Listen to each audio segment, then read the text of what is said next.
Good morning and welcome to another episode of Dreams Unveiled. And today I have a treat for you. This is so fun. Today we're going to talk about a dream Melissa had. Hi guys, my first dream in a really long time. It's my first dream since I've been doing these, so I'm kind of excited. Isn't that crazy? Yes. And so, I love when people come on the show and do dreams, and you're already here, so that makes so much sense. It's so different, yeah. Yeah, it is. So she is not just the co-host today, she is the dreamer. I'm a dreamer, guys. I do have dreams. That's awesome. All right. So Melissa, I'll have you share your dream. I won't have to read it. Okay, so, just as any dream, I woke up from my dream and was just like in shock. I was just like, I had that like stomach pit feeling. I was like, oh, but like first thing I was like, I need to write down my dream. So I wrote it down. In my dream at my job, we are in the middle of like needing to hire a new person. Now, we're all kind of like on edge just because you never know the dynamic. There's only like 14 people who work at my job and we're all pretty close. So sometimes like bringing a new person is kind of tough. So, and I just want to say that I'm like the newest. So, this will be like my first like new person as like I'm an established. Well, you like, won't be the new person I'm anymore. not going to be the new girl anymore. Yeah. I remember like having a flashback of like my normal day to day, and like we're like having the whole conversation about like getting a new person, and someone was like, yeah, we need to make sure that we get a guy because we don't want all of our like single guys to be like hitting on like a girl. And sometimes with a girl it's hard because like dynamics can be off. But anyway, so I'm like literally going through all of this in my dream, and I remember them saying, oh, the girl's gonna come in, and I'm like, oh great. I'm like, it's a girl, but I'm like open-minding, and then the girl who walks in was like one of like, I guess like a friend of me from my first job that I've ever had. And she was kind of like the reason why I like lost my job, just because she was really good friends with, that job I worked at like Red Lobster. I was like a hostess, and like she helped me get the job. And then she eventually like helped me lose my job. I didn't want to lose my job, but like she was a part of the reason why I did there. So, yeah. And I woke up and just like in a hot fever, and I was just like, oh my gosh. So I'm a little nervous on like, in the real world about like getting a new person. You're right. And that is what the whole dream is about. It was like, and I said it to myself, I'm like, man, like what a tell dream. It was, like nervousness, but yeah, so I don't know who our new person is. We haven't really had anyone yet, but still. Analyze me. Well, and this is really, I love, first of all, that, that there was so much conversation and all of that in the dream, and all the thoughts about, that you had like scenes in the dream. Yeah. That you were all talking amongst yourselves about what you would love to see and what you wouldn't love to see. And so normally speech is pretty shut down in dream. Not that we don't talk in dreams, but it's usually not the most prevalent. If we really look at our dreams, it's not often that we're just having a whole bunch of conversations with people. So that shows you're definitely in REM sleep. Was this right before you woke up, or nearly before you woke up? Yeah, it was like right before I woke up. Okay, yeah, so it's definitely a very vivid dream, and really goes to show the anxiety that you have. So that first experience of losing that job at Red Lobster, because of a catty girl, really has stayed with you. I feel like it has. I feel like at any other job since then, I don't almost have that feeling of like, and I feel like any job can be taken away from you. Even if you're like a good work ethic person, sometimes I feel like, some people have a way with them, I guess. I don't know. So, yeah, well, I think that is it. I think it's time for you to, maybe the dream is saying, wow, it's been a long time since, and you're still having this concern. Right. And I feel like I'm doing great at my job. Like my boss like literally texts me and tells me like how much she like appreciates me and like likes me there. But I think in the back of my mind, I always have that like nothing's ever like forever, I guess. So let's talk about this because really that's an insecurity. Yeah. Now, when I say that, please, everybody watching, understand we all have insecurities. There is no such thing as people without insecurities that are alive anyway. So I really want to say that. And dreams often are related to our insecurities, our vulnerabilities, all of that kind of thing, but this is something that's with you. And here's the thing, when things like that remain with you, it actually affects you. And it could affect you in such a way that you literally can be compromising your jobs. Right. Because of this fear, this insecurity that you have, because you're going to appear insecure. That if you hear background noise, it's my cats. I don't know what's up with them. They're acting crazy. They're really... Okay, so I just remembered, so when you have dreams and you have flashbacks, so when the girl came in my dream, I remember hiding. Going and hiding and then I woke up.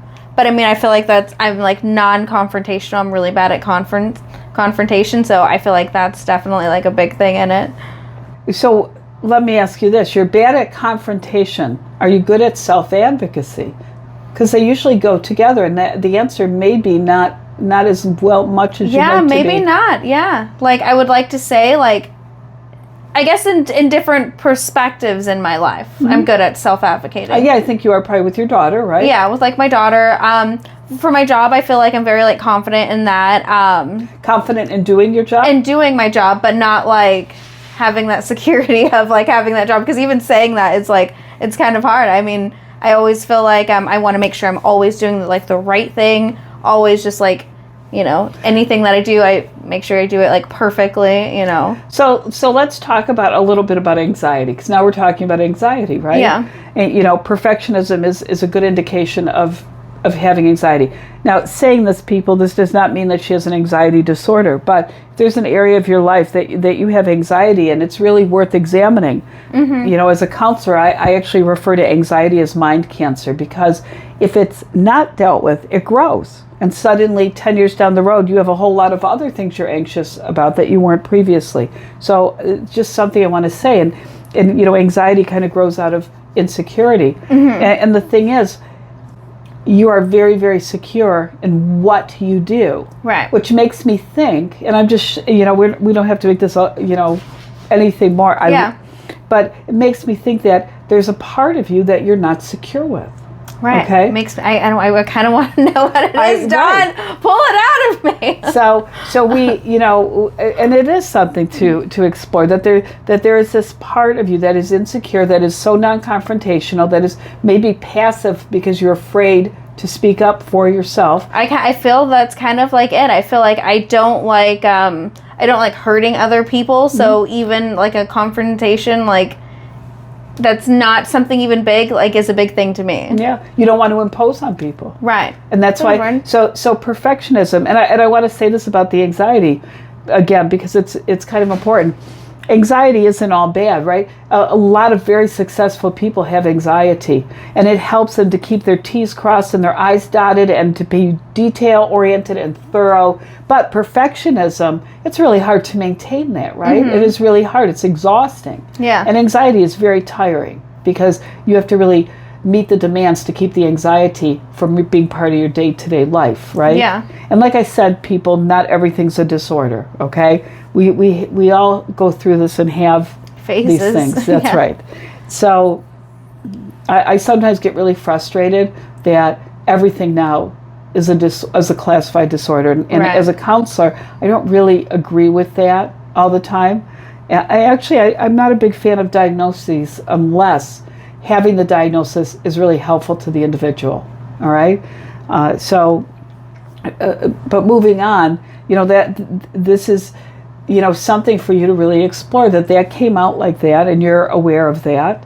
And I know you're very, just because we've been friends for quite a while. Mm-hmm. I know that you are very conscientious about your fellow employees that work there, that you really are aware of making sure that that you're doing everything that you need to do, that nobody's getting upset with you, and so I understand. Right. So I never like to have any of my work being passed on someone else. I'd like doing my own work and going above. That's right. So it's a protect mode that is serving you well, and your employer's very thrilled. But then just consider if you looked at that anxiety as being like a big weight, like a 40-pound weight. And you're doing everything carrying this 40-pound weight with you. Yeah. And it's time to set that down, right? And so maybe it's time to really do some exploration and look at... I feel like I have it's like a bunch of like little balls. I have to do it like small ball at a time. let me keep the weight, but like only like a little bit of weight gone at a time. But I mean, but that's exactly like how it feels. It does, and even though like I have like a very like easier type of job, I feel like I want to make sure that like, I don't know, I like represent the company, but like the company, since I work at a company, I always like it to represent me. So I want it to like be like pristine. Yeah, I get that. Yeah. The thing is that whatever happened a long time ago when you had this other job, it really does not matter. Girls, and I don't even mean this. I mean, we all can be manipulative. Job security, especially when you have a really good job in this day and age, people do whatever is necessary to maintain and hold on to a job. And there are people that will throw you under the bus to be able to do that. And I feel like I'm like the complete opposite. I would never want anyone to... Which makes you kind of easy to exploit. I know. So that's my problem, yeah. So I'm going to recommend some assertiveness training for you. Yeah. I think that, being... It's like boot camp. Yeah, I think that, being able to really... confrontation doesn't have to be nasty. Right. It's going to always be direct, right? Because any confrontation needs to be in truth, and you need to have a right heart about it. Your heart is to create some kind of change, right? If your heart is to just really destroy or humiliate somebody, then that's not what we're talking about. We're talking about confrontation to create positive change and growth.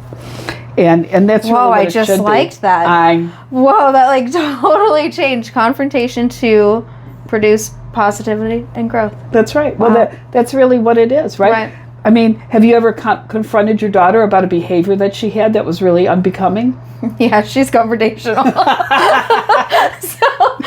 so I do, but it's a little battle, and then it's peaceful. But your heart is right, right? You want her to be the best version of herself and to not have issues with people and all that. So you are, think about it. Right. That confrontation is for personal growth and change. Love that, Daun. So I'm gonna get that tatted on. That's so funny. But I mean, that's like another one of those things, like you mentioned before, like anxiety being cancer of like your body or like your brain. It's like one of those like Daun things that just get. It does stick, and I think, I would practice confrontation. Yeah. And with... Watch out, people. I'm coming. I'm going to get attacked next time. No. Grocery stores coming for you. It really is. It's a really great...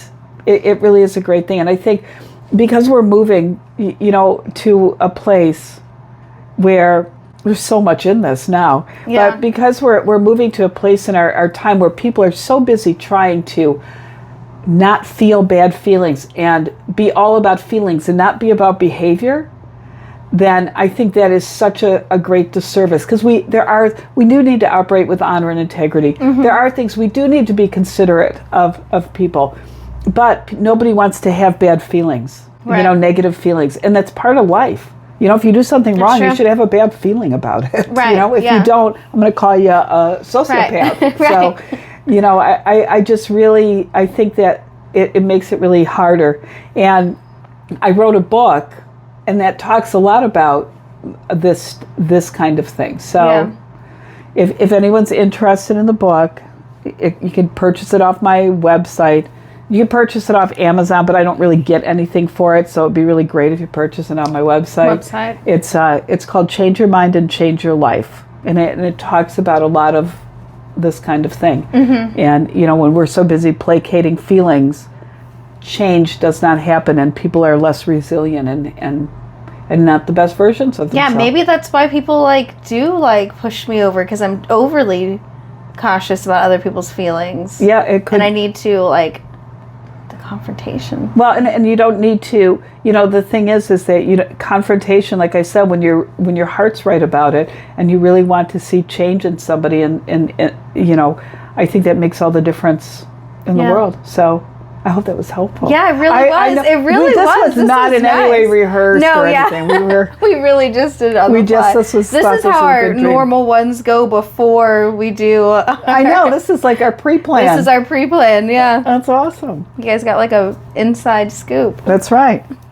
So, all right. Well, everybody, first of all, I hope everyone has an amazing Christmas and really just love your family, love your friends.